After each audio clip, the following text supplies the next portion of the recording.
Welcome back, episode 49 of the Ground Up podcast. What I'm about to say could be seen as quite controversial, but... Sorry, Ryan, that is fucking nuts. Well, it's a heavy subject for 7 o'clock in the morning, mate. You just basically picked up a grenade and thrown it in there. See what 4 white guys think about this problem. I actually don't think it's a bad thing that Article 4 comes in to some blanket areas. That makes no sense. We've got a housing crisis. Why not incentivise investors back in property development and construction companies? Like, what the hell? Apparently there's too many benefits in property. Well, I'm still looking for the benefits because it's fucking tough. When you understand Bitcoin. There we go. There it is. Mutilating decision of your genital area before you're hormonally sexually matured, I think is a crime against humanity and it should be stopped. You can be whatever you want to be. I put on the TV and there was 3 gay adverts in a row. That's called cookies, that is, Jack. It follows you. Ground up sound. Ooh, yeah. Real estate deals. We lay them down, let's get those deals. Deals, deals, making money, baby.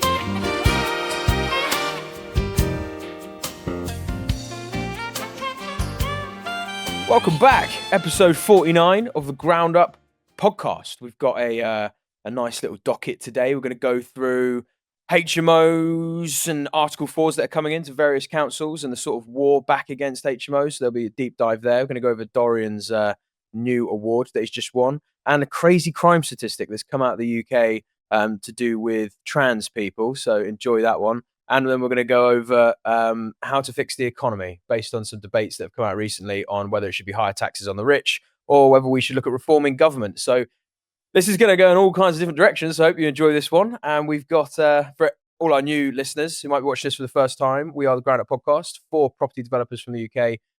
We all run various property development businesses. We hire a lot of staff, things like that. And every week we get around the mic and we talk about property, business and the market. Got Stuart Wythe from the home counties, Jack Jiggins also from the home counties, Dorian from Wales, and myself, Ryan Beaumont from London, but living up in the northeast with my business as well. So enjoy the podcast. Big love. And how are we getting on first, boys? How are we getting on, Stu? Tired, mate. Yeah, always tired. Always dealing with kids. Always trying to run a few businesses and a few family issues this week. So yeah, it's been a bit of a crazy one. But yeah, all good, mate. Still here, still surviving. How about you? Yeah, mate, all good. Yeah, just fucking busy at the moment, building new systems and things like that. We've decided to build a second construction company for various reasons. And that's got to build all the new systems for that, hiring new staff in there and shit like that. So it's kind of annexed away. So that's kept me pretty busy the last 2 weeks. Jack? Oh, good. It's been big time capital raising. Still for our social housing portfolio. You need a couple of million bars for that. And also a new land deal, which is quite exciting. But I've found all of that, and that's also 2 mil. But yeah, no, good busy. Loads of sites on the go, loads of bits going on. Our surveying business is absolutely flying this year. Had our biggest month on record this month, and we're only 21 days through it, which is really, really good. Yeah, something like we've hit 50k in revenue, which is our biggest month, which is nice. Given that we set up that business doing our own surveys, and now we're doing, probably less than 1% of our work is our own surveys. So yeah, it's flying. It's been a lot of hard work going into that business. I feel like we've constantly been refining it, spending 4.5 years. We've been actually longer, because we're trading under XP for 8 months. Then once we proved the concept, brought someone in, had the kit, we were then comfortable to go, right, let's set up a company, bank account, let's make a go of this. Had a business plan in place, obviously. And it's been like 4.5 years of like tinkering and improving things. And it's one of those things, I don't know if you guys ever get it. I look at some local businesses that are near to me in Henley-on-Thames, and I'm just like, how are they making money? None of this makes sense to me. Like, it's always empty, or it's a shit service. The owner's never there. I can tell they don't put much thought into it, and they're still always open and trading. They're probably, just above like the break-even line. But I look at how much time and effort we put into XP surveys and how much sort of like tinkering goes on in that business and improving and continuous improvements, and even sending a surveyor to site just to shadow another surveyor to make sure that they learn the skills and speed and everything. But yeah, it's finally now like, I feel like it's finally paying off, all of that hard work. was for something, and we didn't know if it would come, and now it's coming in. So we've had 3 really, really good months, best quarter we've ever done, best month we've ever done. And I find service-based businesses a little bit more fun than property, because property is just so slow. It's just so. I walk on site and I'm like, doesn't look like anything's changed. Yeah, mate. I was having that conversation the other day. I was like, you know, property development can actually be quite boring, which is why you need scale. I think to have multiple projects to keep your mind going. But running a business like in and out can be more stressful, but way more fun. Like it's just more dynamic and.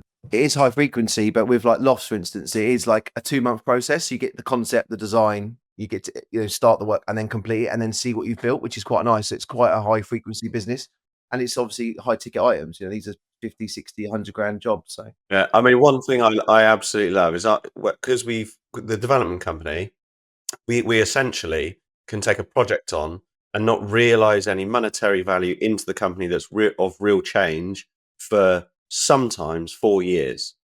Like if you think about that, how long that takes someone to get their head around as a project.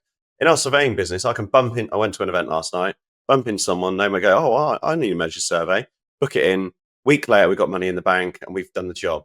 Like it's just, and then you go, right, what can we what can we do to improve that process? How can we learn from it? How can we win new clients like that? How can we make it more efficient? How can we hire our margin? How can we reduce our costs so we can get more business? And it's just, yeah, more fun to model and play with those types of businesses, but all good. Nice, mate. Good to hear. I had a good chat with Ben the other day as well, mate. Ben Richards. Shout out Ben Richards.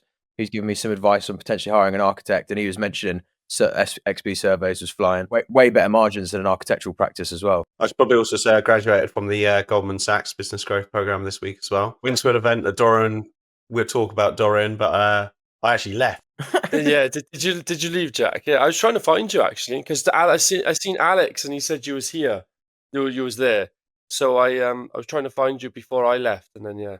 Well, let's segue onto you, D, because you've won an award recently. So I think what was it? Do you want to give us a lowdown on that? Wait, just before we do as well, though, I love this photo where you just can't see you. You just can't see you. Yeah. Silhouette.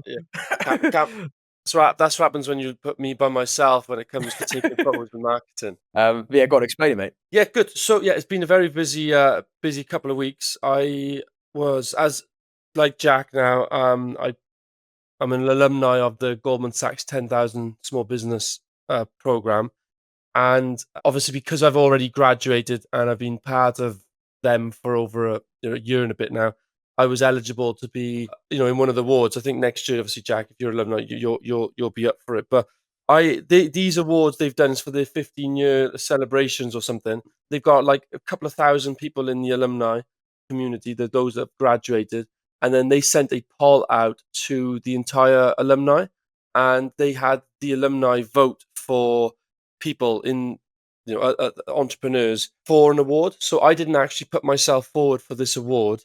I didn't put an application form in, etc. I was voted for it, and then it went to a panel for, I don't know who's on the panel, but staff members of the Goldman Sachs and some advisors, etc. And then, fortunately, out of whatever, I was in the top. I was told I was shortlisted. I was in the top 5, and I didn't know originally what award it was for. Then they told me it was for the Unlocking Finance Icon Award. And then, on the day, I was fortunate enough to win it. But I didn't submit an application form, so I didn't. What I found was interesting was how they knew, how much did I raise, where did I raise it from, etc. I didn't give them any details for my raising history, so I don't exactly know fully how the scoring of the award worked on this occasion. Whereas like in the other awards I've been involved in, it's very clear. I put an application form in. I've had to give them details, had to give them my evidence and all that sort of stuff. So yeah, it was one of those awards where I was put forward and didn't have to do much, if that makes sense. Yeah. Best type. And then you just smile and wave. Then you just smile and Yeah, wave. love it. Banging there, mate.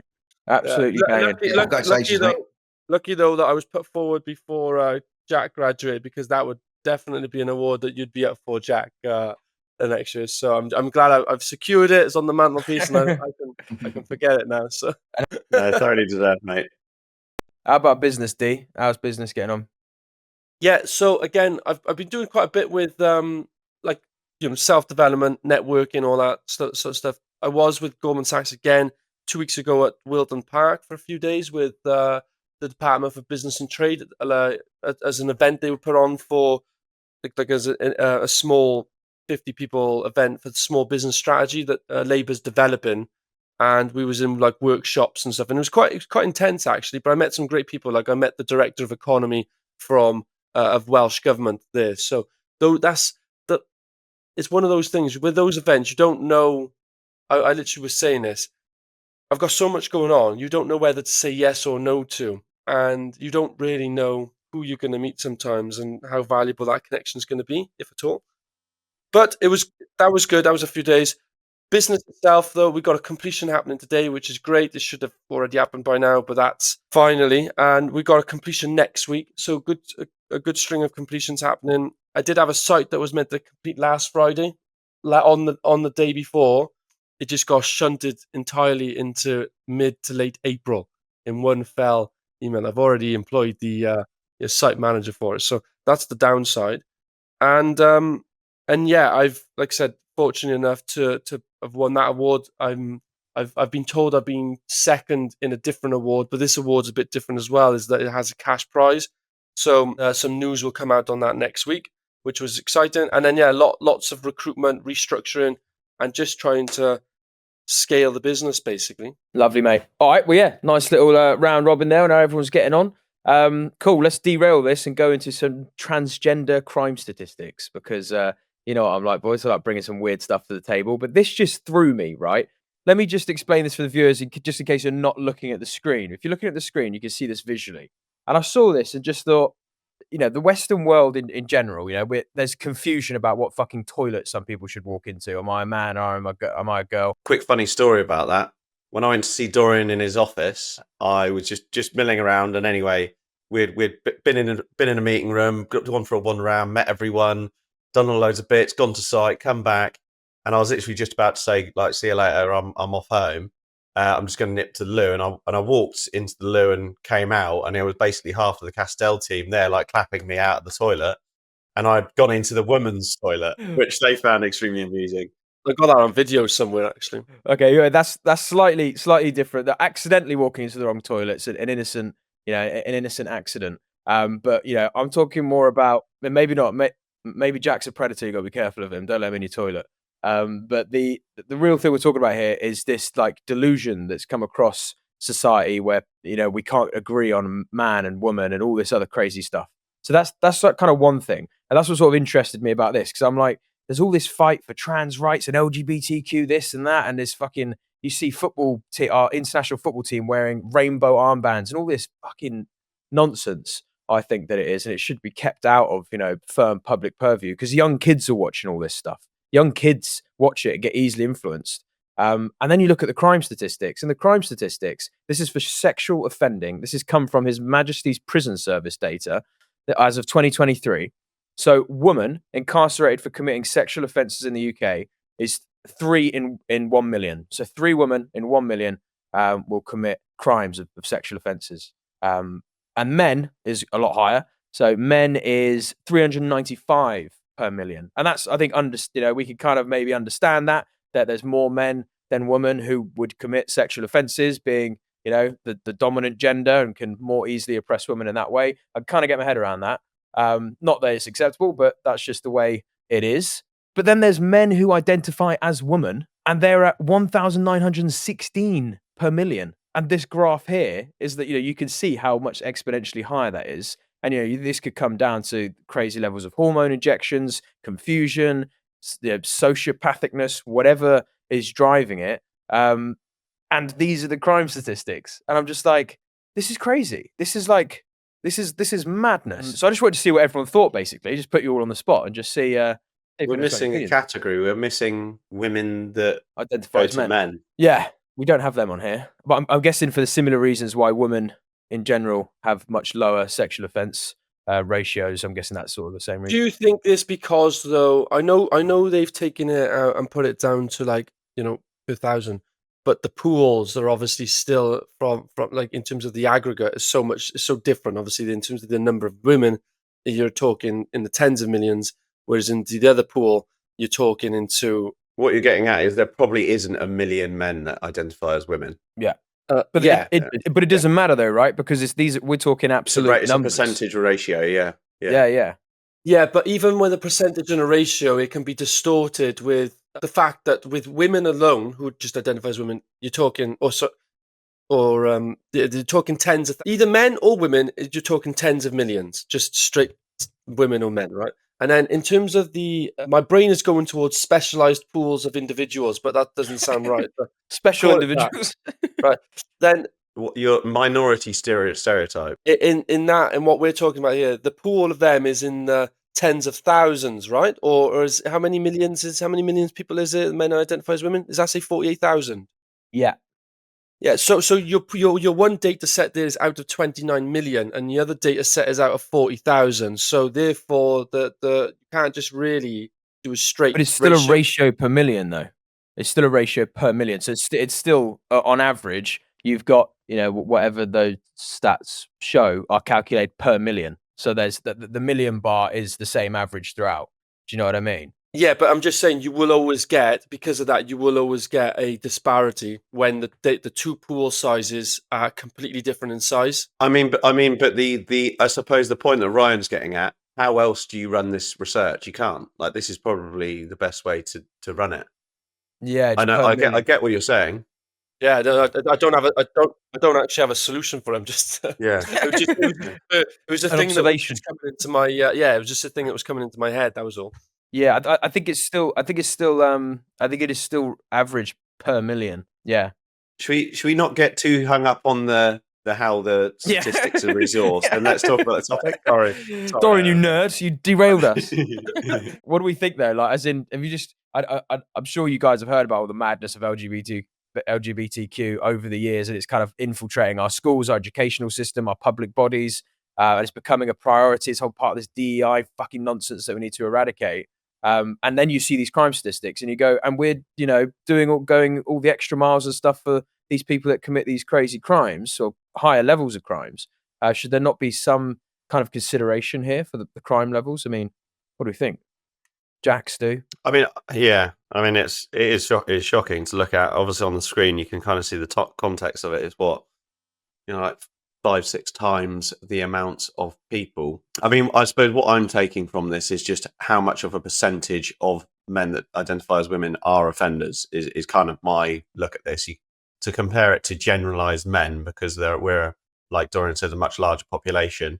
It's difficult to quantify it against that, but even still, just looking at the percentage, it's crazy. I guess a lot of these people that have been prosecuted for offending have obviously been through various different things in their life and had quite an active life, in the sense that there's a lot going on. There's a lot goes on with having to transition and be yourself and pull yourself see if your family accept you. So there's a lot of probably emotional. Jack froze at the word emotional. His brain his brain just started saying to himself, "What's that word, Jack?" I mean, I suppose my view on all of this is I don't really care what the fuck you want to do or what you want to be, as long as you're happy and stay out of my life and don't necessarily, if you're pleasant to me, I'll be pleasant to you. Whether you identify as anything, but obviously this is offending other people's lives, which is disgusting. And the people that have been offended, I put them in a different category. So it kind of doesn't matter what they are or who they are or what they are. That I am as a person, I disagree with. So yeah, put them in a fucking men's prison, I say. Stu? Well, it's a heavy subject for 7 o'clock in the morning, mate. I mean, we don't get any of this up front, so it's just like riders that tax us with this stuff. It's like, yeah, okay, mate. Yeah, all right. What's my opinion on sexual offending with transgender? All I know, when I was at school, I remember LGBT being like, that's fine, lesbians. It's just identifying a different, way of living, and people live how they want to live, right? But I even like when I remember watching some stuff on the telly, it's gone from like LGBT to like LGBTQIA plus. It's just going on and on. It's just sort of categorizing everyone and anything, and however you want to identify. And I think even like the normal gays and lesbians and bisexuals, they just want to be like sort of like we are who we are. I mean, just because you want to identify as a cat, don't put us in our pool, and all this stuff. So I don't know, where does it stop really? I mean, it's the woke gone mad. Generally speaking, sorry to dive into. I just think obviously the world is going like I think male identifying as a female is actually probably one of the lighter touch, but generally on all of it, what you're saying, where everything's gone, it's just gone way too far and too woke, and it just needs to Where skip do you on. stop? Yeah, it can't stop. If you look at, the identifiers of a cat and actually look at their history, they're probably just attention seeking or had something happen to them, and they just need counselling. They don't need to. Yeah, but the people who are identify as gay don't want to be associated with the same people who identify as a cat. It's just because they're different. They're just like, oh, we're all different. We want to be on the bandwagon, but you want to be gay, right? It's just like they just don't want. There's sexual preference, which has existed for hundreds of years. People thousands of years, where people are gay, people are lesbian, whatever. There's sexual preference. Then there's a mental disorder. And they should be clearly identified. Which is actually really important for anybody listening who's running a business or going to be working with people. And it comes down to this. I've noticed it as well. We've kind of got a bit of a society now where I suppose it comes back down to this freedom of speech thing and freedom of thought in a way. People, disagreeing with I'm with Jack. You can be whatever you want to be as long as it doesn't. I really don't care. I don't think about it at all. All I think about is my bubble, my business, and things that need to impact and go into. But what I find as well is that you can have people then that start having opinions or ways of thought, and if you disagree with them, they start getting really offended by it, and it starts coming down. That, in my opinion, is the biggest problem. The underlying problem about it all is that what's happened with the government and especially some businesses as well, is that they've lost that ability to be like, I understand that's your opinion, but we're not doing it. This is what we're doing. And that is that. You can have your opinion, you can have your freedom of speech. That's fine. We disagree. This is what we're doing. And that's where I think has been lost. And it's also overrided. There's some really good deep dives that people have done here as to why this has become such a big narrative, the DEI, LGBT movement and things like that. And it looks a lot like, to me, old kind of Soviet style communist propaganda. Demoralize the people, confuse them, you can more easily control them. And it's an elitist thing that's coming from the top down. And we're seeing it everywhere. This whole, you don't know who you are. We need to help you. We're the government. Give us a bit more controls over your lives. And that's literally what happens. Socialism turns into communism really quickly. And I think we're just watching the same thing happen. And LGBTQ is like the fucking banner of Soviet Russia, but now for the Western world. The only thing I would say is we can't fix, people have already transgendered, and the scary thing to me is that there's this push to mutilate children, underage people, because they're confused. I watched Kidulthood. Have you guys seen Kidulthood when you were younger? I was the age when I saw Kidulthood and Adulthood, and I was like, oh, yeah, bruv, man, I'm a fucking cool gangster from London now because I've seen this film. You're so easily influenced as a child to make a permanent mutilating decision of your penis, of genital area, before you're, I think, 21, 25, until you are hormonally, sexually matured, I think is a crime against humanity, and it should be stopped. And it should just be illegal. You cannot transgender until you're of an age where you've been through your hormonal cycle, you've understood who you are. Everyone has that confusing period between 12 and 16. Might experiment a little bit or whatever. Fine, go through that, but don't make a permanent life choice before you've hit full adulthood. I think that's the solution. The solution is to just stop this encroachment on children getting mutilated by doctors and government people telling them that we're going to take them away from their kids because they need help because they've got this mental thing. Let's cut their cock off. Just none of it makes sense to me. Crazy stuff. But anyway, we'll kill that there because we'll move on to property now. But hopefully, you love it. You just basically picked up a grenade and thrown it in there and gone, let's see what happens. Let's see what four white guys think about this problem. Yeah, fucking brilliant. Oh, I mean, just to actually quickly tune it back into the woke side of things, real quickly, which I think Dorian sort of passed on, is one thing we really do have to think about from a business perspective, and we did it in the Goldman Sachs program, which I did think was a little bit too woke, if I'm honest. Generally, is it's such a consideration for corporations now that you have to have diversity within your business. And we did an assessment on our business. They basically sent out an assessment. You did a diversity quiz on your company. So all the employees that have in your business, all your local peers. So who you grow up with, who's the first person you phone if you're free on a Friday afternoon, and then who your mentors are. And it was a really eye-opening exercise to see how diverse that sort of bottle that you're in. And actually, I realised, because this is how much I just don't think about it, we scored perfectly balanced in our company. We've pretty much got most religions and most races, and also some sexual preferences that aren't straight. So we perform really well, but that isn't something I think about. But what you will see from a business perspective, because I know that a lot of our listeners are business owners and running companies, is bigger companies like, Deloitte or PwC, or even like the more trendy marketing companies, they will strategically diversify their workforce to be diverse. And that will be everything. That will be gender, that will be race, that will be whatever it may be, and give more opportunity to the structure. So you will see more variation. And that is why I went around my parents to house sit the other day. I don't watch TV, right? I put on the TV and there was 3 gay adverts in a row. And I was like, what the fuck? I've never seen a gay advert. That's called cookies, that is, Jack. It follows you. Yeah. And then I deleted all my history. And Wait, what is a gay advert? What's a gay? No, it was like a Colgate advert, and it was 2 blokes walking down the road holding hands. Right, okay. But I've never seen that on national TV. What's a gay advert? What's a gay advert? Yeah, it's a gay advert is Ryan's Lift last episode. No, mate, that's so funny. The other one as well, which I actually read yesterday, which I started laughing about as well, was the wokeism of Netflix, and how, like, what was the one series it did? It was about King. Was it King Edward? And they portrayed him as black, gay, and disabled, something like that. Or there was this. There's this film about this ancient Viking warrior known as like a feared warrior, and they cast the role as a woman, when in the reality is that isn't the case.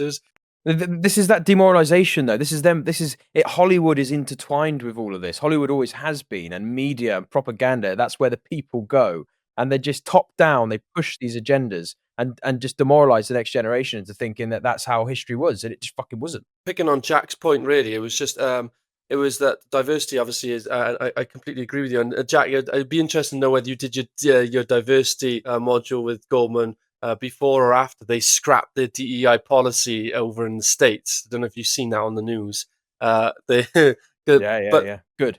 They scrapped it afterwards, or they made an announcement, and it was after obviously Trump started the process. So clearly they were clearly doing it from a political point of view. But like where I am in Wales, especially West Wales, the diversity, it becomes narrow. Like the more west you come in Wales, you're left with kind of one demographic really, which is white males and white females. It's kind of it. That's where and everyone else is like a real minority. So, and we're in Swansea, Wales. So it doesn't. If we've got a site in Pembrokeshire, for example, if we wanted diversity on that site, we would not be able to build a site. It is just, that's the brutal facts of it. This is the people who think this sounds controversial, but it shouldn't. We are Britain, or the UK. The UK. We're a Christian white country. That was the majority of our population for hundreds of years. Yes, we're cosmopolitan and we bring in minorities, but like I see this thing where it's like there's not enough black people in a given area, there's not enough Muslims in a given area, and I'm like, that's because we're a white Christian country first. If I went to fucking Saudi Arabia, I'm not going to find many me walking around either. It's like, did you see that Tommy guy that was on The Apprentice waving an England flag on the on the breakfast show, and he got absolutely slated by one of the panelists, and he was like, "What are you want to pop at me for? I'm waving the England flag." fucking England, mate. She was like, "That's nationalism. mate. It's nationalism." I'm like, we need some fucking. if you go to America, they've got their flag on every door of the building. We need some fucking patriotic Brits back in business, back in our country, who are like, yeah, we're fucking Britain. Like, what about Big John? Big John, a Bosch. Do you know something I noticed? Sorry, in London, as I was on my way to the awards ceremony, I think I've got on the GoPro somewhere. London's very busy, right? And sometimes you don't really get to take a look around, and there's buildings everywhere, and some of them are absolutely phenomenal. And on the way, I was stuck in the lights, and there was this huge stone building in front of me that's clearly built in like the early 1800s or something like that. And the big writing on the wall, I've never noticed it before. And obviously it was carved in when they built it. And the writing said, for our English-speaking friends. That's literally what it says in it. I'm surprised there hasn't been a revolt on that building to get that carved out. I mean, can we just agree as well? that in a corporate, that diversity in that context of workplace and things, there's areas where diversity is a different topic and fine, like whatever. But when we're talking about companies and governments that need to be operating on a meritocratic basis, when they're talking about diversity, what they're really saying is we are anti-meritocratic, we are anti-excellence, anti-quality. We're just hiring based off of an ethnic criteria, which is Yeah, and completely I don't wrong. agree with that. So I just want to set the record straight, like us all, no doubt. I don't care about anybody's preference, religion, interests, or beliefs at all. And I do believe in free speech, and I believe in free thought. What I don't believe in at all is for that to be imposed on other people, and people have to change their business or their processes or their systems or the decision making based on the fact there's like you said, you need more diversity. It's like I'm hiring for a role, for competency, for experience. That's what I care about. Amen. And that should be celebrated again, you know? Fun little joke to end this topic on. My nan was in the office yesterday, and we were talking about Euro millions. 166 million it is tonight. And I said to my nan, I was like, "You can't do it though, nan." She's like, "Oh, why not?" I was like, "You voted Brexit." I was like, you can't have best of both worlds. You can't be in the Euro millions but out the Euros." Anyway. Poor Nan. Anyway, we'll cut that one there. We'll get into some property, yeah? So, proper take. Well, I've got to say, so I've got to quickly say, because before on, I forget, I've thought before now. No, I just talk about Netflix. We watched a really good program last weekend called Adolescence. It's only 4 hours, Jack, so you only have to commit to 4 hours of your time. We watched 2 hours on a Saturday, 2 hours on a Sunday. But maybe it's in the evening over at Nando's. It was great. Well, it's really, really important subject, because literally I watched it, and then BBC News the following morning, another stabbing in Brixton, and it's just horrific. But it's actually the opinion, it's the story of the murderer. So it's like their family and what they have to go through when someone makes a stupid decision being a young child. Well worth a watch. And they're really clever because they recorded the whole series in one take. It's like a modern way of recording where they didn't have any cuts or edits. From the first shot all the way through to the whole episode was all done on one camera. So it's really quite clever. So definitely advise watching that. Basically, it does take a subject like, a child making a stupid mistake and killing someone, and then basically what their family have to go through on the other side. And it wasn't based on a true story, but it's just based on current affairs with all these stabbings that are happening. So well worth finding a few hours. I don't want to drag this again down the ethnic route, and it's what I'm about to say could be seen as quite controversial, but this is, if you look at the statistics, it is minority groups that cause most of the knife crime. That's the statistics. I'm pretty sure that Netflix documentary you're on about is a young white lad. Yep. I read the same thing you're on about, because there was something saying that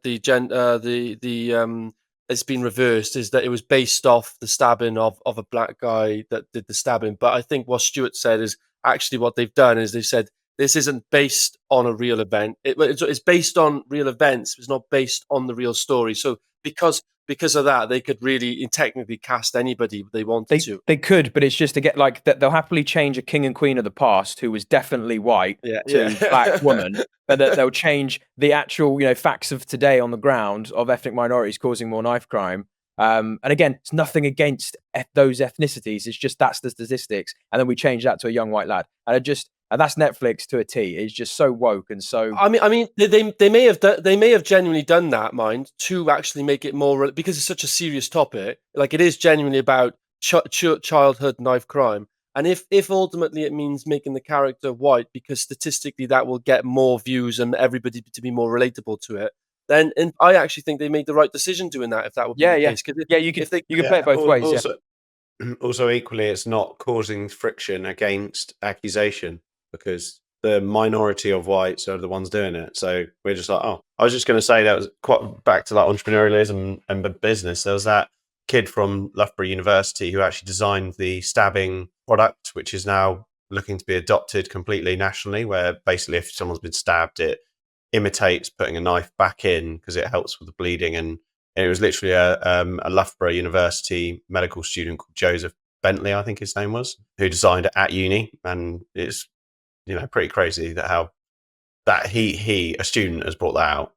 You would think it would be designed by someone, a professor of medical in central London that's now gone into philanthropy and trying to resolve, react to a resolving problem, because in medical you can't stop people on the streets doing it, but in the police forcing you can. Young entrepreneurial minds. help change the world. Fucking love it. Anyway, right. What a start to the pod. We're going to go on to property now. So last week, I think it was, or recently, a council. So this is Lincolnshire Council. So tougher rules for houses in multiple occupation. We spoke about this on the pod, obviously, many a times about Article 4s and the likelihood of them coming in, and it's very likely they'll just be blanketed across most major towns and cities in the UK. But Lincolnshire have taken the plunge. So just going to read out some of the top bits from this article. So tougher rules are brought in for houses of multiple occupation in North Lincolnshire. The council has voted unanimously to force all HMOs, regardless of size, to go through the full planning process under Article 4 regulations, which will now apply to the whole area. Labour Group leader Councillor Len Foster criticised HMO developers coming from outside North Lincolnshire to develop properties for the exploitation of residents desperate for a roof over their heads, which is one way to spin it. The other way to spin it is, well, you're not hitting your housing targets, people can't live, and at least here is some solution. Anyway, Foster told the meeting of a 14-bedroom HMO in his ward, which was curtailed after a bit of a campaign, but a 6-bed development could not be stopped because it's under PD. So some quotes here as well. So we all know we're in a low-cost land area and we're being exploited, he said. He also read out a recent estate agent's advertisement in Barton that said this property is ripe for a conversion to a house of multiple occupation.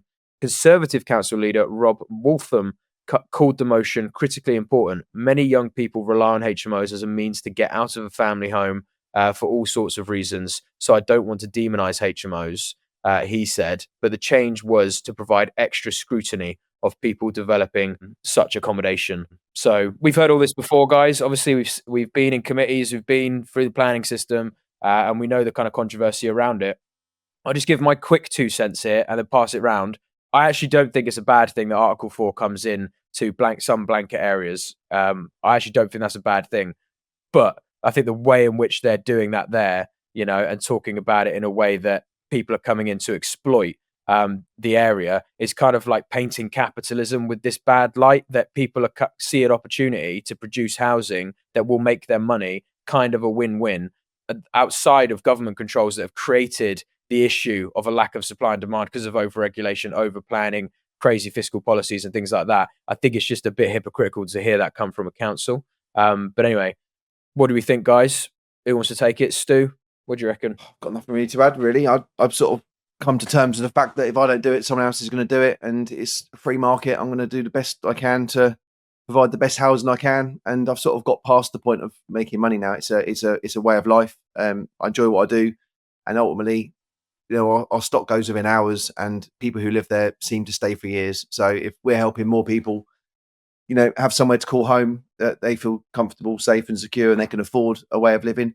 I've got some of the young labourers that are asking me more questions about this, like who's going to live here? Like they just thought it was going to be, social housing and stuff. I'm like, these are it's not a DOS house. These are professional people who are on 40 grand a year who don't really value living on their own, and whatever, they don't want to pay for it, or they want to live in a community. And all we're providing is a service for people to have a slightly different way of life. And to be honest, everything we buy, I'd live there myself if I had to downsize. And we're in that market, unfortunately, we're in a recession. People are downsizing, and it is very unaffordable. And I can't control that, right? This is the way of the world and the way the governments and the councils treat us as, effectively slave labour. But ultimately, we're providing a service for people who are getting hit the hardest. And that's why I sleep at night thinking, well, I've got more people off the street. If I can get another 10 off this next quarter, another 10 off, give them a place they can call their own.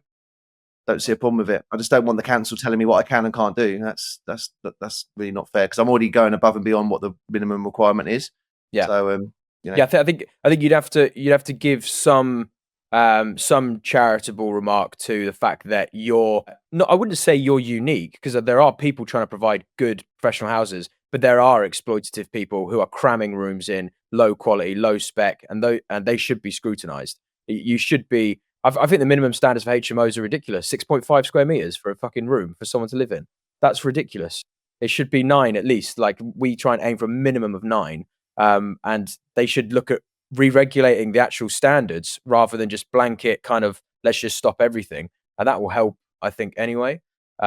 Jack, what do you reckon? You do a lot of HMOs as well. Yeah, I mean, resonating with what you've both said, I do find it a bit peeving that the council do have double standards. You know, the accommodation that they're providing and the service and the process that they deliver in planning is a shit show across all the fronts. And private landlords are actually doing quite a good job now. The issue with the private landlords of today, you know, the likes of everyone on this call, is we are compliant. We do register deposits. We do it all correctly. There's a lot of landlords in the baby booming in this era who don't do, and they're the houses that I lived in when I was at university, and there was mold in every room, and it was probably, you know, our living room didn't have a window in it, so when you're sitting in the living room, you feel like you're kind of in prison.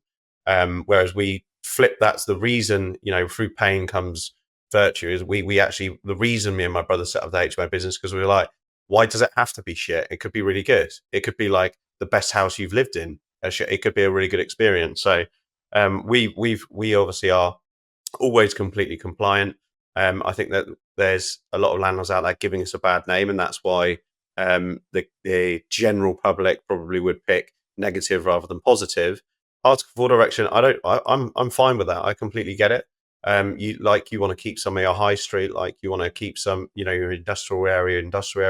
You want to keep a lot of your central town locations and areas, you know, safe families, a mixed bag.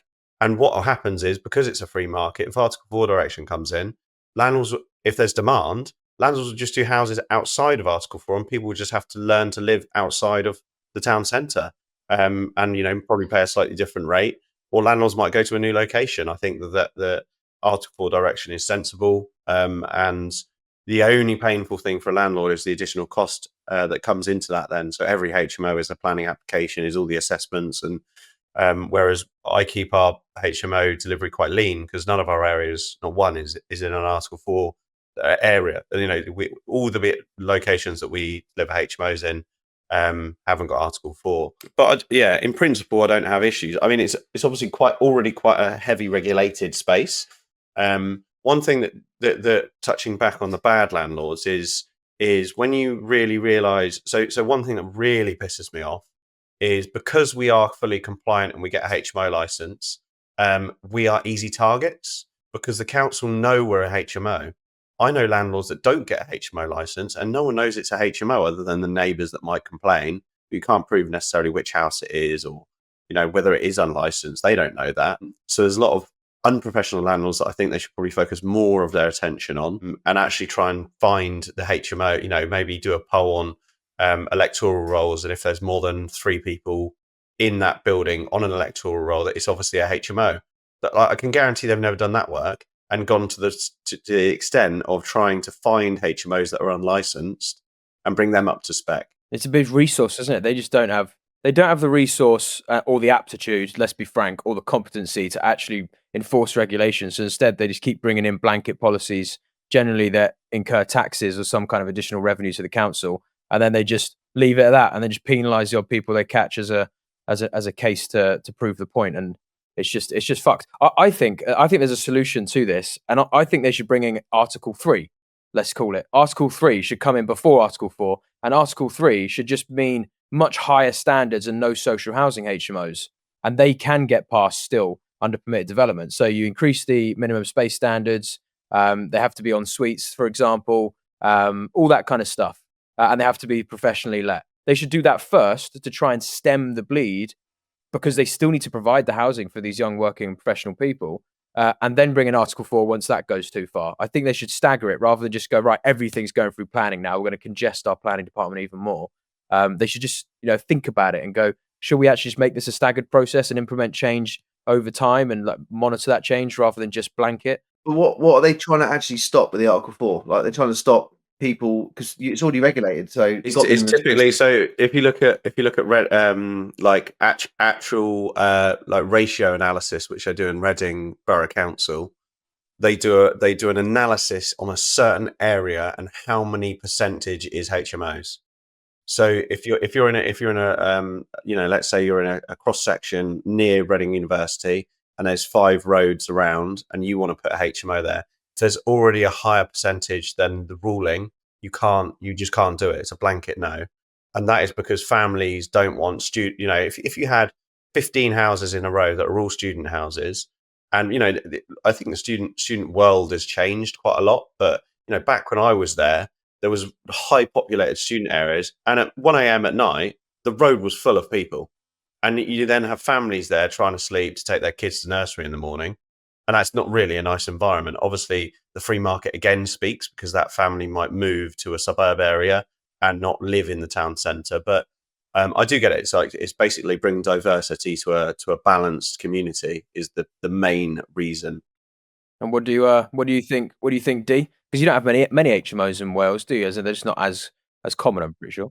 I mean, it's technically Article 4 everywhere in Wales. You need you can't have a HMO in Wales without having full planning, and it's so for us, it's really it's kind of always been like that, to be honest. So Do you think it's good, better for it, worse for it? well, obviously the planning system isn't very good, so no. In some areas, it's very area dependent. Kind of as Jack was saying then, in some areas there's an over density of HMOs. So, if it wasn't in those areas, then that would obviously cause a problem. But it's funny though, isn't it? Because you have Article 4 for HMOs, but purpose-built student accommodation sits outside that. But technically you have to get planning permission anyway to do a purpose-built student accommodation.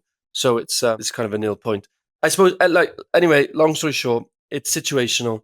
If the area was already, there's the exposure check, isn't it? If it's already too dense, then I'm in agreement that there should be some further verification or approval in place to make sure that it doesn't distort the area. But if not, then it should. If it doesn't pass that exposure check, it should just be permitted development, in my opinion. I think they should bring in a staggered approach just to increase space standards and get rid of the social housing HMOs in dense areas, because it's the social housing HMOs that cause the issue. Like they're the ones that destroy streets, and we see that all the time up here.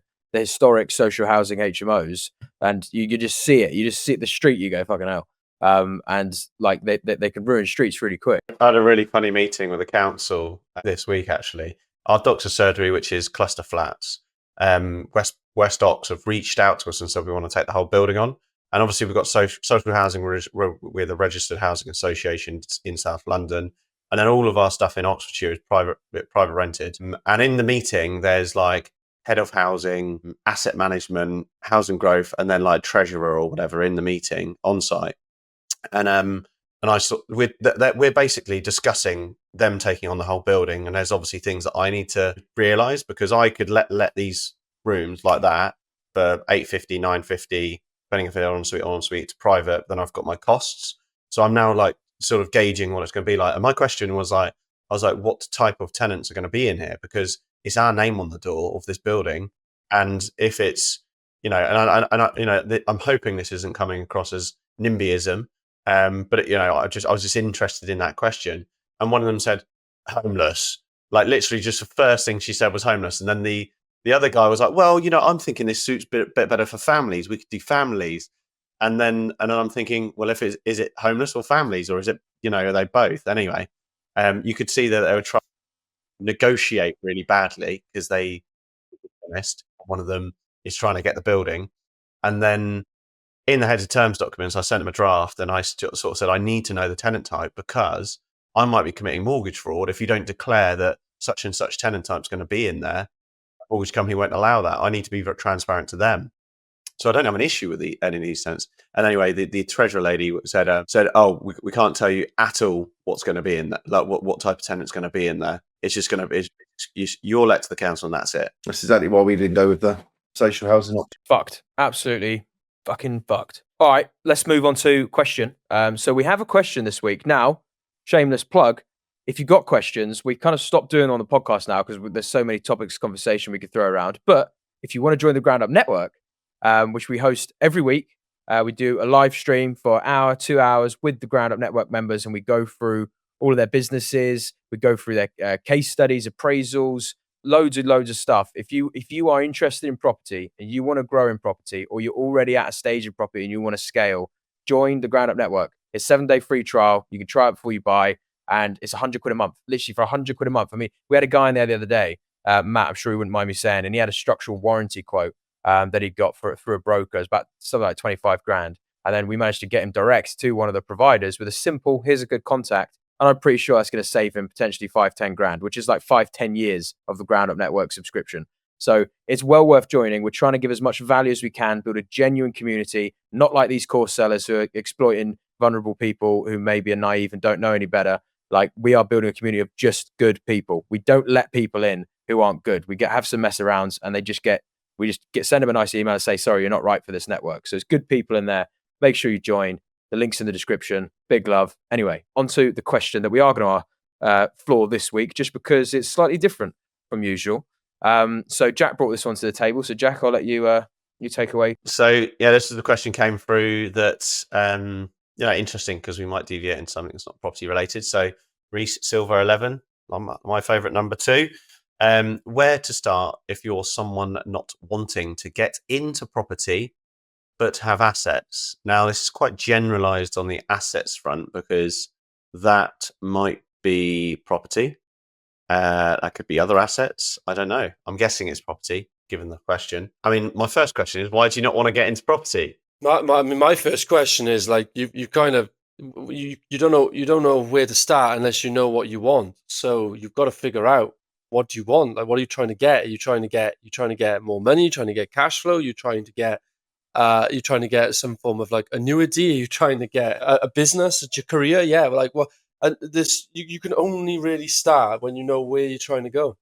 I suppose for let's just assume you went away traveling for decades, and then you came back and you got a couple of properties, and you're sort of starting from scratch.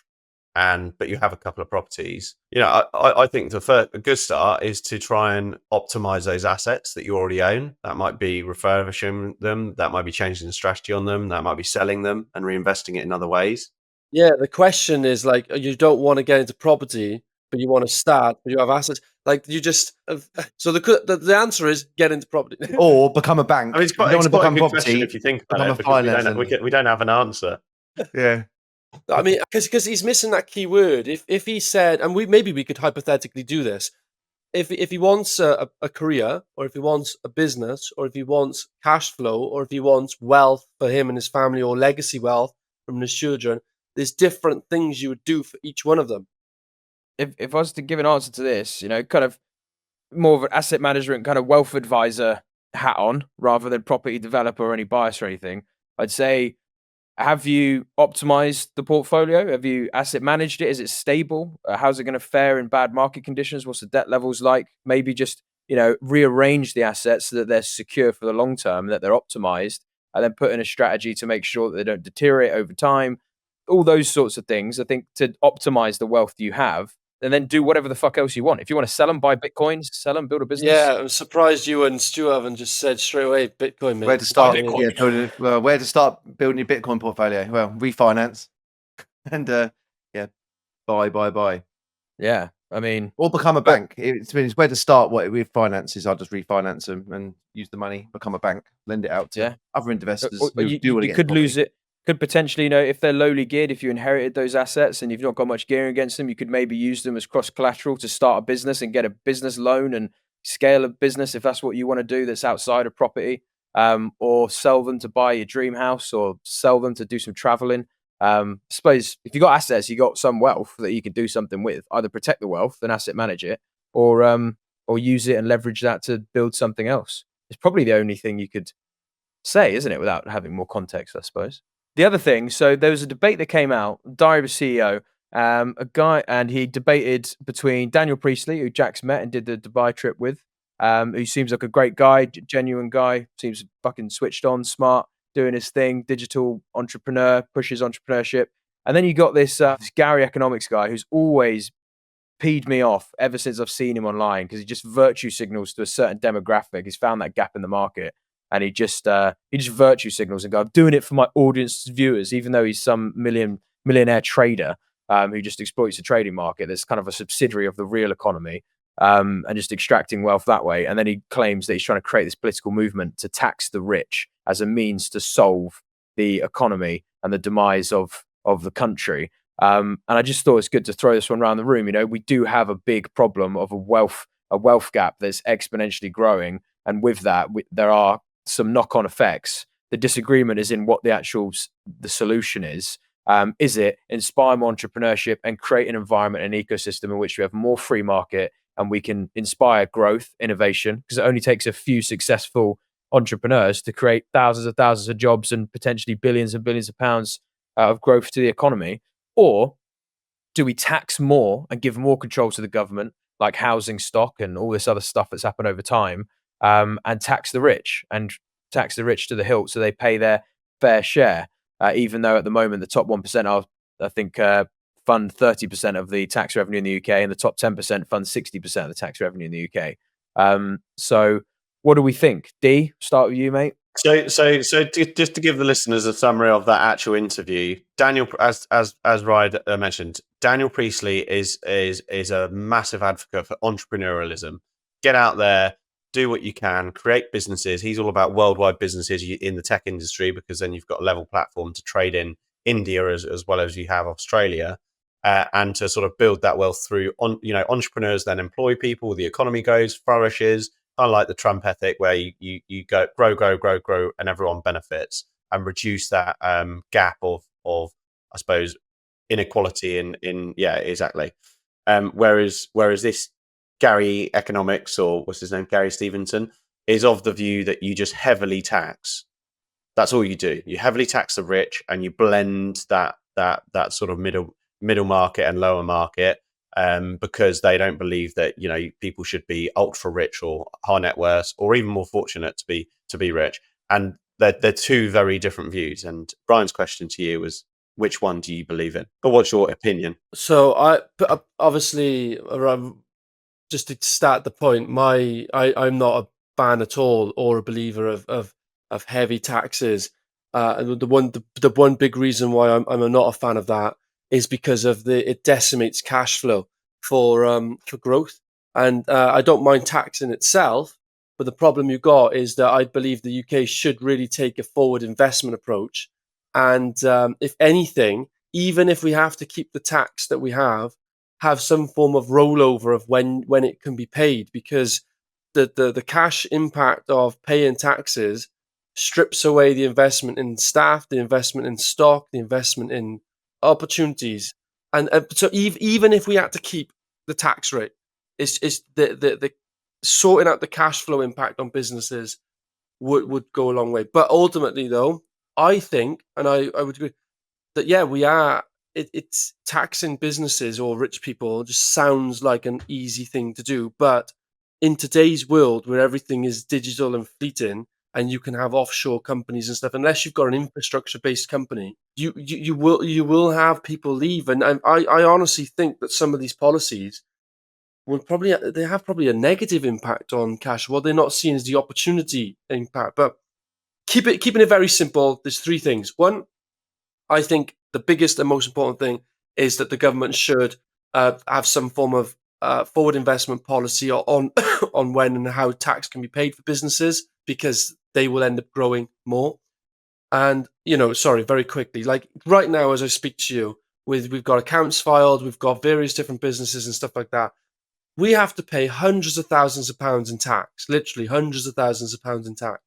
If I didn't have to do that, and I could, the business from a cash flow point of view, if you look at our cash flow, because we've invested everything into pipeline and we're trying to solve a big problem, we need hundreds of thousands of pounds, like from a cash deficit point of view. I'm like, if we just didn't have to pay the fucking tax, then life would be a lot easier. But no, I've got to raise finance. Now I've got to now basically gearing the business. It doesn't look as attractive. We've got finance costs, so we're less profitable. So it doesn't really make sense.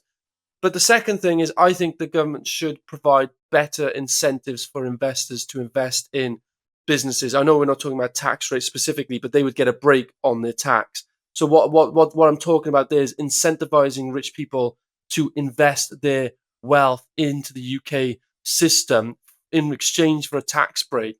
And I think that would end up doing much better for the economy. We do have the is it the SCIS SCISS?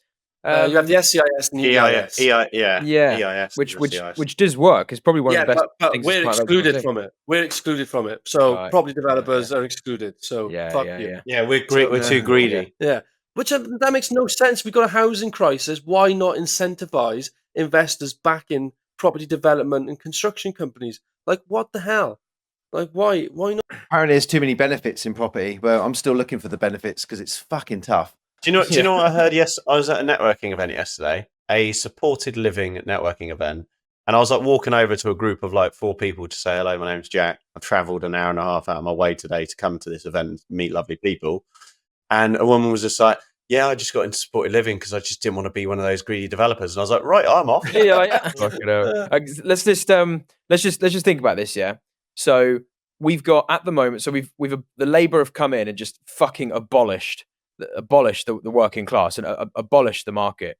And one of the big things they did is abolishing the non-dom status, which was actually a great idea for the UK because it meant that wealth stayed in the UK. The people who generate wealth stay in the UK, albeit they've got global enterprise. Which, to your point, Dorian, it's extremely hard to tax the rich now in an economy that is globalized, and they talk about that on this other podcast. But if you tax the rich, you'll have what we've seen now, which is 1,000 millionaires a month leaving our country, and tens of thousands over the last few years because they can just leave. I didn't finish my third point. Sorry, and it was Go on. bugging me. But so though those were the 2 ones. Yeah, cash flow impact on tax and better incentives for the rich to reinvest their wealth into businesses and broadening the scope for those types of companies that are actually eligible. And I think they should also be able to do it on not just an equity basis either. Personally, where they provide growth capital and loans to companies and is verified.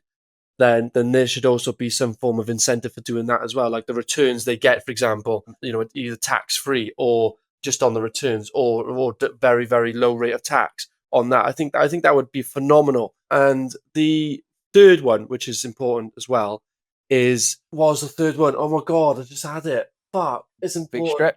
Big stretch. Got to stretch that back I out. want that. If that back of that chair breaks. Oh no. Do you know what? Why are you thinking of that? I had an interview. We've done a new hire last week, and one of the chairs, we've got this new office, and these chairs have got like no backs to them, but it's like a C shape, so it's all made of metal. And one of them was going, and I'm in this interview, and I'm leaning back like Dorian, and then boom, I'm on the floor. It's fucking horrific.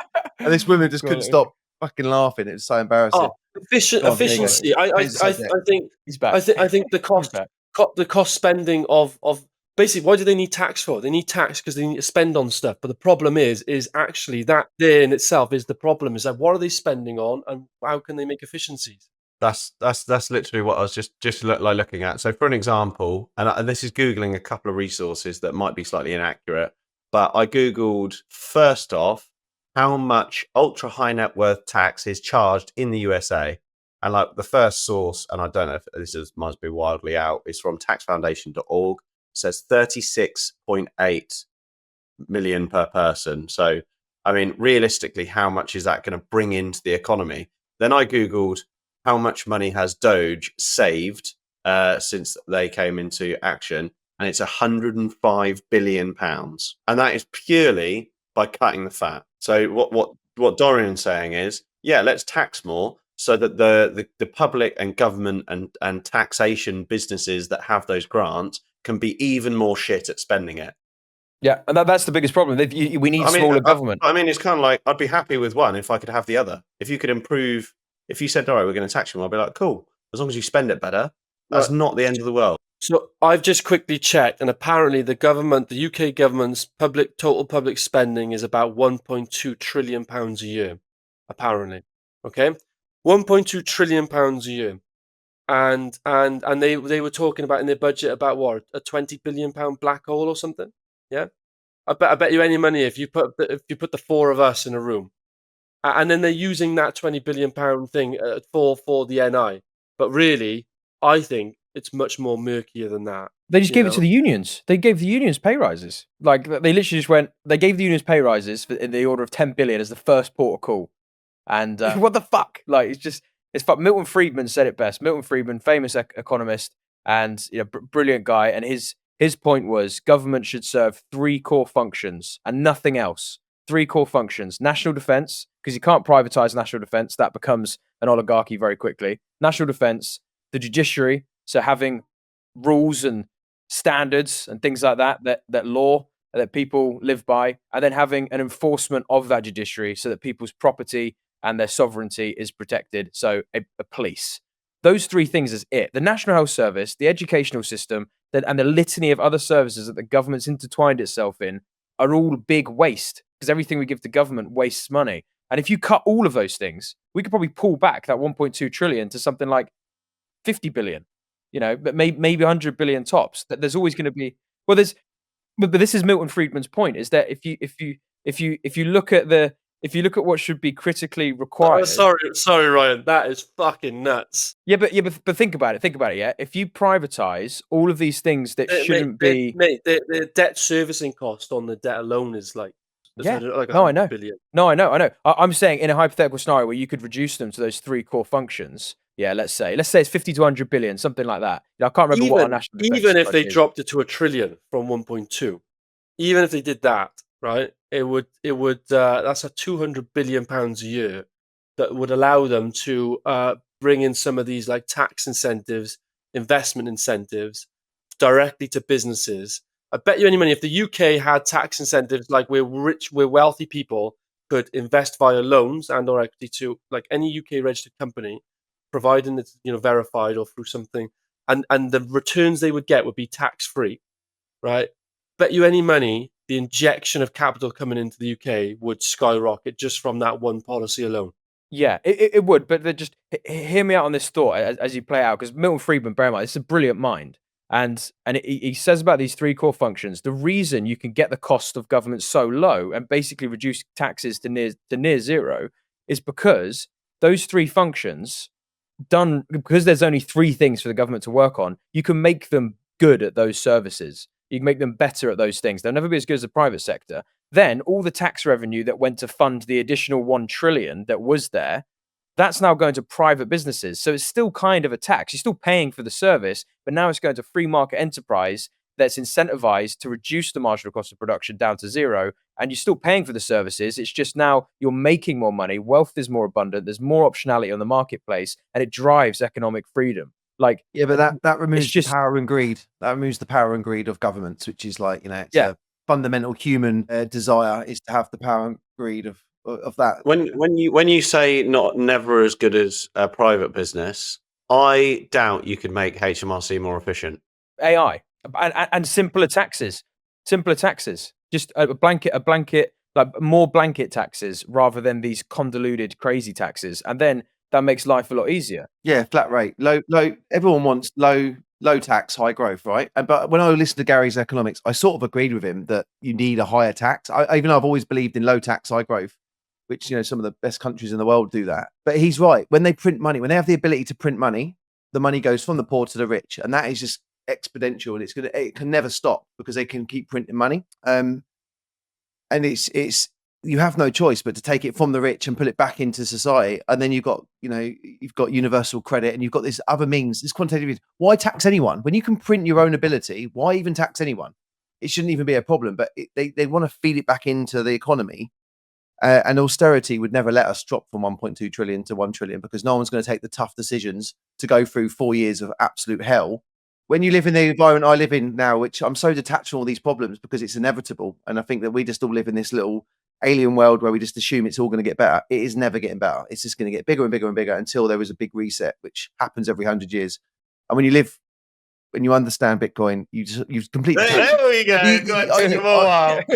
Look, we didn't touch it last week, mate. You've got the president of the United States talking about it in the White House, talking about how they are going to start taking it neutrally. They're not going to start printing money because that would start a fucking civil war, right? Everyone would be terribly upset that they're going to print their own currency to buy the hardest asset in the world. When you've got the president of the United States and you've got the game theory of now governments wanting to buy this thing that's fixed, just buy a little bit. Everyone, just please buy a small bit. Go and buy £1,000 worth and just understand it, because you are buying into this network that cannot be manipulated and printed, which effectively everything over the next 3, 5, 7, 10 years, I don't care when it is, it can happen. Everything will be pegged to the treasury of Bitcoin because it's the only thing that can be transferred around the world and can't be printed. And that is the Great Reset. And yeah, I can't stop thinking about it. I mean, like you can see though as well, like the system of the UK versus the US is different. We've discussed that before. Like even some rumbles at the moment about simplifying the welfare, about some people on benefits that shouldn't be trying to do that. They're now getting a backbench revolt on even trying to trying to tackle that issue. Whereas obviously in the States, it's like, boom, executive order, we're doing this. And now, if, for example, take the state pension as well. There's 12 million people on state pension, but technically there's a portion of that, 20% of that, in theory, that don't need it, i.e. it's not means tested. They've just, as long as they've qualified with their NI contributions over the years, they're still getting it. But that in itself would be, that's for people who technically don't need it, but they're still getting it. Whereas there's genuinely some on state pension that's all they get, really. So it's coming. So the Euro have already said they're going to do the Euro digital Euro coming out in October. They've already committed to it. So this they have to start this universal credit to be able to issue the poor money to spend with the rich, and that is just it's gonna go so exponential. This gap is, if you look out 50 years from now, if there was no other, and until Bitcoin, until technology of fucking cryptography, fucking these computers that have been built specifically for Bitcoin and the network. Until then, there was no other alternative. This gap over 50 to 100 years is just going to get so big that you're going to have people in slums outside in streets in your town centre, which is already happening, right? There's homeless everywhere, and that's only going to get so much more busier over time. That's why HMOs are such a good interim to try and give as many people the chance where you'll have less and you'll be happy, which is obviously the government's perspective of what's going to happen while the rich get richer. So yeah, but it's coming. Just real quickly to check in on the actual conversation of the UK economy in that sense. Daniel Priestley's argument is it's something like over 50% of the economy is held in one generation at the moment. That's baby boomers. Yeah. Right. So you're saying in 50 years, you're going to have homeless people on the streets, but in 50 years, the baby boomers are all gone. Yeah. What have they done with their money? They've been taxed, given it to the generation 50%. Exactly. So why is Gary's argument is that we're not taxing enough? What has actually happened is the baby boomers haven't been taxed enough, but now if you tax us, we're the generation beyond the point of taxing, and and the inheritance tax is enough. So what has happened is it's all too late.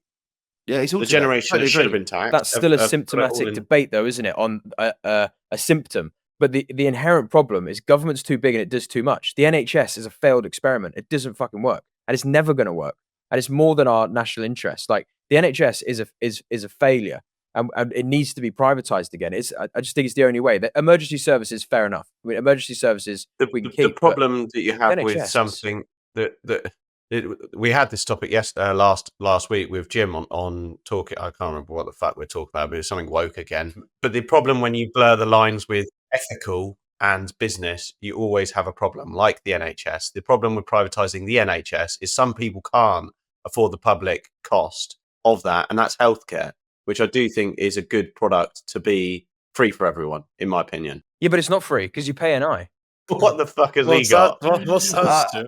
So I just wanted to know if anyone else got sent one of these. So I got sent this from Fixed Radio, bless them, and I have no idea what it is, and I can't get into it because they don't give you the code. So I don't know if I'm supposed to go on their website or find out what it is, but it looks quite Mate, cool. you can chop that lock. You can chop that lock. I'm gonna whip it off. I just haven't had time. Boys, I'm gonna have to go because I need to get a hard stop to get to site in like 10 minutes. So thank you for sharing the Fixed Radio box with us. Yeah, I'll let you know what's inside it when I get this broken into. But anyway, I haven't even heard of Fixed Radio. Is that the one you go on? Yeah, I've been on it a few times. Yeah, that's what went on. That's why you got it and we haven't. You know. Oh no, I don't know if they just sent it out. I was like, all right. I didn't know what's in it. It's funny. Jack was just talking about something serious, and Stuart's like, "In this box, just got a random orange box." Fucking hell. Dorian, before you came on, we were talking about Stuart being a 7-year-old kid. I'd have absolutely loved to have seen that. Yeah, me too. Because like, especially like when we were away and spent obviously some time together, his energy levels are always quite constant. It's always quite. He's always the same. You know, the minute he wakes up, boom, it's like phone's on, Bitcoin's on. What's happening, gang? You know, fucking the world's gonna change. I hope you're ahead of it. Bam, bam, bam. And then it's just all day. But just you know, he's a top guy in this. He's fucking so funny. He's so funny. We're in one of the clubs, one of the bars we was talking, and we was holding bags, and we was trying to get the bags on the stage, and the bouncer wouldn't let us, and the bouncer was trying to explain to Stu why he wouldn't let us, and Stu just looked at him as he was talking, just pulled out €50, and the guy just looking around to see if any of his colleagues would see. But he took the €50, didn't he? And the bags went in the DJ booth. Then Quality, mate. All right, well, guys, I mean, we've had a good episode. To be fair, we've covered a lot of ground in like a dense period here.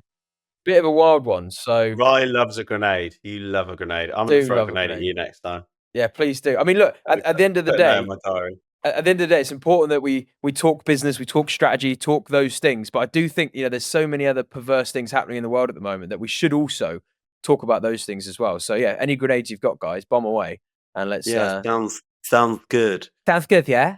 Anyway, right, let's end this fucking podcast. Big love everyone who's listened. Much appreciated. Subscribe, man. Subscribe. Share the episode with anyone you think might find it useful. We release these episodes every Thursday at 5:30 a.m. on Spotify and YouTube. But subscribe. Just subscribe. Helps us out. We build the podcast. We've got plans to grow it this year. We're trying to do what we can. And hopefully it's useful for you. So see you next week. Roundup sound.